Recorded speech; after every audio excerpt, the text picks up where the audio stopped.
Bonjour Zep. Bonjour. Le papa de Titeuf est de retour. Bienvenue en adolescence. C'est le nouvel album de Titeuf, on va en parler. Mais quelle surprise de vous découvrir scénariste d'un album qui s'appelle Esmera, avec des dessins de Vince. C'est vous qui avez écrit ce scénario, Zep?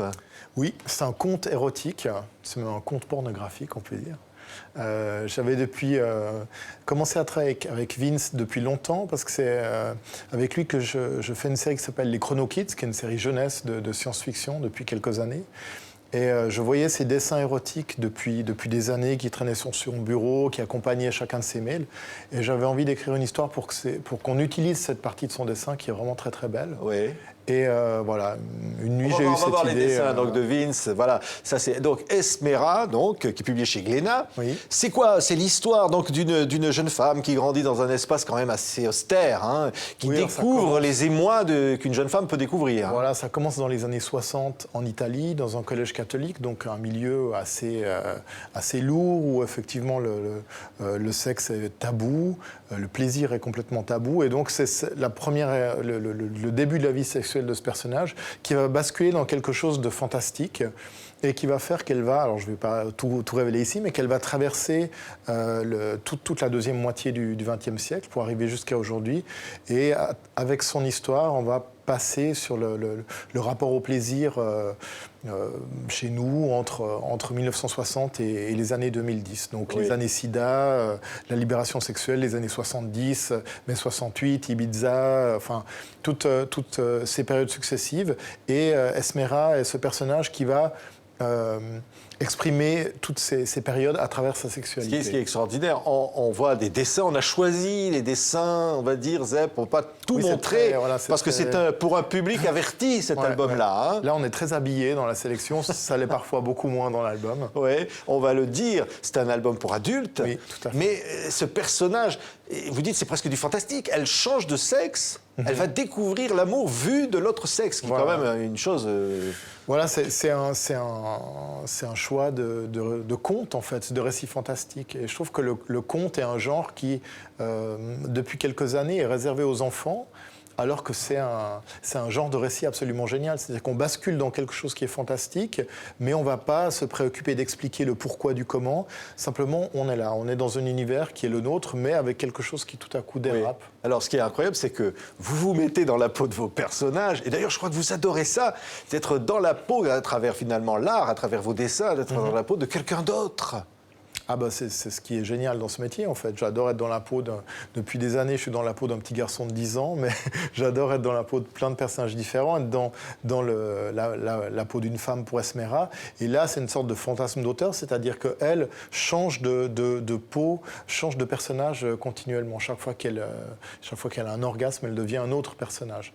Et donc, elle va comme ça traverser plusieurs vies à travers une seule histoire. Elle exprime une grande liberté, finalement, d'être.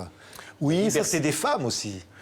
On avait envie de faire un personnage. Très souvent, en fait, dans la bande dessinée érotique, les héros sont des femmes, mais ce sont souvent des femmes qui sont là pour être uniquement l'objet sexuel des hommes ou de fantasmes des hommes qui dessinent ces aventures.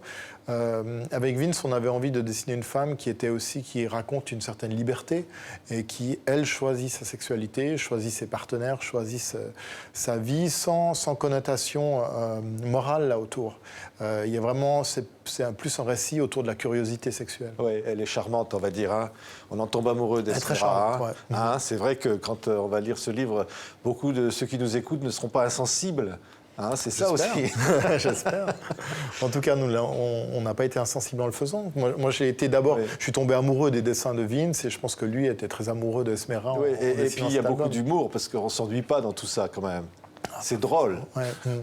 C'est assez drôle de changer de peau, donc forcément ça donne quelque chose d'assez rocambolesque. Oui. Mais alors de Esmera à ce petit bonhomme là. Il y a du chemin quand même. Bon, lui aussi, il change de peau. Hein, là, vous voyez, il a grandi. Il devient un peu boutonneux dans le dernier album. Hein. Il devient un peu boutonneux, oui. Bah forcément, depuis le temps qu'on est ensemble. Ça fait 14e tome de Titeuf. Hein. Bienvenue en adolescence. Alors, il commence déjà à, ce qui va finalement l'amener peut-être un jour à rencontrer Esmera. Hein. Peut-être. Je ne sais pas encore ce que je vais faire avec ce personnage. Il se trouve qu'il m'accompagne depuis bientôt 25 ans et que je n'imagine pas m'en séparer parce que je l'aime, ce Titeuf. Et je pense que s'il m'accompagne toute ma vie, je ne suis pas certain que j'ai encore dans 20 ans des histoires d'enfance à raconter. Donc peut-être qu'il faudra l'emmener ailleurs. Là, il est au port de l'adolescence. Et c'est vrai que c'est cet âge qui m'intéresse. C'est celui qui est juste avant de basculer dans l'adolescence. Mais on ne peut pas rester là dans cette antichambre éternellement. Donc il y a un moment où il faudra y passer. Et alors ça revient toujours ces histoires d'enfance, Zep. D'imaginer des situations de ce petit personnage qui ressemble tellement aux gamins d'aujourd'hui, qui s'y retrouvent, qui en ont fait le héros des cours de récréation. Ouais, je pense qu'il y a quelque chose d'éternel dans l'enfance parce que Titeuf est là depuis quand même quelques années, donc les jeunes lecteurs du début de Titeuf aujourd'hui sont eux-mêmes parents, donc mais il y a quelque chose de l'enfance qui perdure, qui passe d'une génération à une autre. Et puis c'est l'envie de s'amuser, de jeu. Quand on fait de la bande dessinée, très souvent c'est un métier qu'on a choisi quand on était enfant, donc on aime s'amuser. Si vous mettez des dessinateurs sur une table blanche comme ça avec des stylos, très vite ils vont vous la pourrir et vous la remplir de petits dessins. Ouais, on a l'impression que vous décidez toujours ce que vous aimez, Zep. Finalement, l'enfance, le rock, les souvenirs de concerts, les groupes de rock. Finalement, ce monde-là, c'est votre univers. C'est cet univers-là qui est le vôtre. Oui, et puis il s'agrandit aussi parce que je vieillis, le temps passe aussi sur moi. Donc même si mes personnages vieillissent moins vite que moi, il faut quand même que je m'adapte. Donc j'ai aussi un blog sur lequel je fais toutes sortes de commentaires plus liés à l'actualité. Oui. Et là c'est où What a Wonderful World. Ça résonne aujourd'hui, voilà, évidemment. Où il y a eu effectivement pas mal de pages aussi sur les attentats et sur toute cette montée de peur qui est en train de nous prendre là. Oui, mais dire qu'aujourd'hui, quel merveilleux monde dans lequel nous vivons, ça donne envie quand même de le dessiner, de le raconter ce monde. Je pense que c'est important de continuer à le dessiner et à le dire parce que c'est pas parce qu'il y a un petit groupe de personnes qui sont extrêmement agressives et qui essayent de faire basculer le monde dans la terreur, que le monde cède la terreur. Je pense qu'il y a quand même énormément de choses positives, d'envie. On l'a vu aussi d'ailleurs suite aux attentats, beaucoup de choses très belles qui ont été déclenchées par ça, d'élan de solidarité, de choses qui ont été dites aussi sur la manière dont on est unis comme humains, dont on a une fraternité. On a redit la fraternité en France, qui est écrite sur le blason depuis longtemps, mais qu'on oublie un peu.